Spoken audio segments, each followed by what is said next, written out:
Hello नमस्कार, कैसे आप सभी। उम्मीद है बिल्कुल अच्छे होंगे। और लगातार रेल बुलेटिन में आपका बने रहने के लिए बहुत बहुत धन्यवाद। आज हम फिर से एक रेल बुलेटिन पर चलते हैं और वो रेल बुलेटिन पूरे भारत की अर्थव्यवस्था को एक तरह से काफ़ी हद तक लगभग 10% का भार उस पर टिका है। आज की डेट में ज़्यादातर मालगाड़ियाँ उस जंक्शन से होकर जाती हैं। मैं बात करना चाहता हूँ कल्याण जंक्शन की।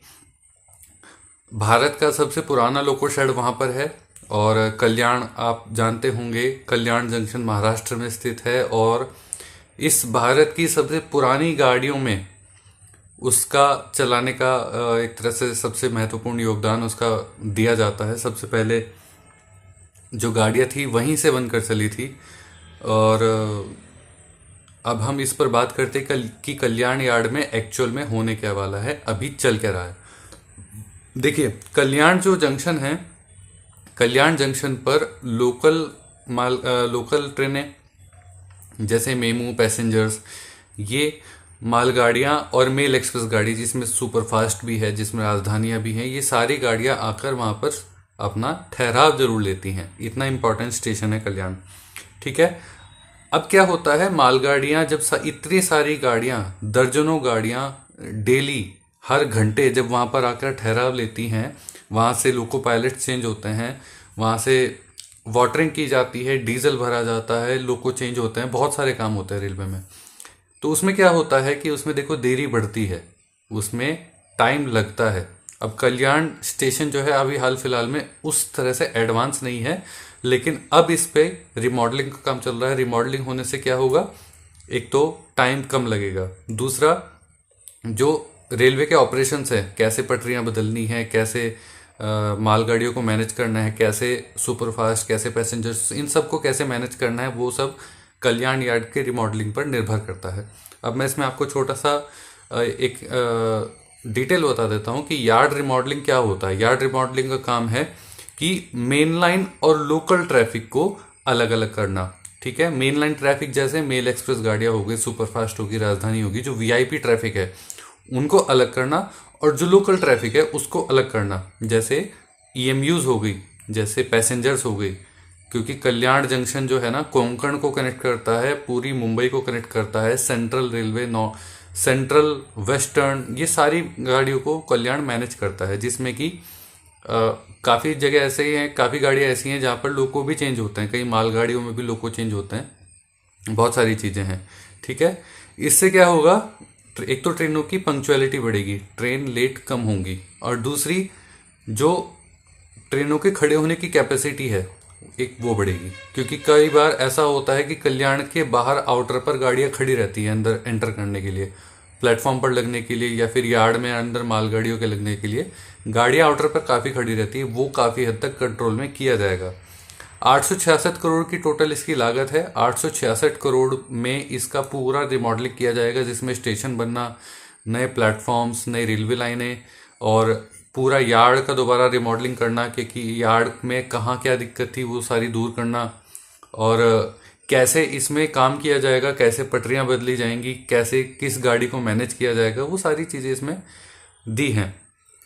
ठीक है। एक मैं आपको बता देता हूँ कि 866 करोड़ की लागत में नए यार्ड का निर्माण होगा, 4 नए प्लेटफॉर्म बनेंगे, एक्स्ट्रा स्टेबल लाइन बनेगी। स्टेबल लाइन से मतलब है जहाँ पर गाड़ियाँ धुलती हैं, यानी कि कल्याण से आने वाले समय में और नई सुपरफास्ट गाड़ियों का, मेल एक्सप्रेस गाड़ियों का शुभारंभ हो सकता है, जिसमें कि पॉइंट्स भी बदले जाएंगे। पॉइंट्स का मतलब है जहाँ से गाड़ियाँ अपनी क्या कहते हैं, ट्रैक बदलती हैं। ठीक है, उनको पॉइंट्स कहा जाता है। टर्नआउट्स बदले जाएंगे। ओएचई और सिग्नलिंग के जुड़े हुए कुछ काम किए जाएंगे। ओएचई का मतलब है ओवरहेड इक्विपमेंट, जो कि ऊपर इलेक्ट्रिक वायर्स चलती हैं, और सिग्नलिंग आप जानते हैं कि सिग्नलिंग का क्या काम किया जाता है। ठीक है। इसकी डेडलाइन जो है मार्च 2027 है। काम पूरी तेज गति पर है, और ये लक्ष्य सेंट्रल रेलवे द्वारा बॉम्बे हाई कोर्ट में खुद से दिया है। ये सब लिखित में दर्ज है। ठीक है। इंफ्रास्ट्रक्चर और ट्रैक लेआउट में बहुत ही ज़्यादा आमूलचूल बदलाव अभी जारी है, और ये जो प्लेटफॉर्म्स, ये सारी नई लाइनें, अर्थ वर्क, ओएचई वर्क, ये सारा जो काम है ना, ये टोटल चरणबद्ध तरीके से किया जा रहा है, यानी कि लगभग स्टेप वाइज सब कुछ ये करते जा रहे हैं। अगर कोई भी काम स्टेप वाइज किया जाए तो ज़्यादा बेहतर तरीके से होता है, उसमें गड़बड़ होने के चांस उतने ही उसमें कम रहते हैं। अभी एक इनकी उपलब्धि ये भी है कि जो अभी ट्रैफिक चल रहा है, जो वहाँ पर गाड़ियाँ चल रही हैं, ट्रेनें चल रही हैं, उन ट्रेनों को बिना किसी परेशानी के जितना हो सके उतना कम परेशान किए हुए सारा काम किया जा रहा है। बिना गाड़ियों को इतना कैंसिल किए, बहुत मुश्किल से कुछ ही गाड़ियाँ ऐसी है जो कैंसिल करनी पड़ी हैं, जो इनको बहुत ज़रूरत लगी कि इन गाड़ियों को कैंसिल किया जाए। केवल वही कैंसिल हुई हैं जिनमें 3-4 पैसेंजर्स केवल शामिल हैं। उसके अलावा कुछ को मार्ग परिवर्तित करके चलाया जा रहा है कुछ समय के लिए, जैसे लुधियाना पर भी चल रहा है।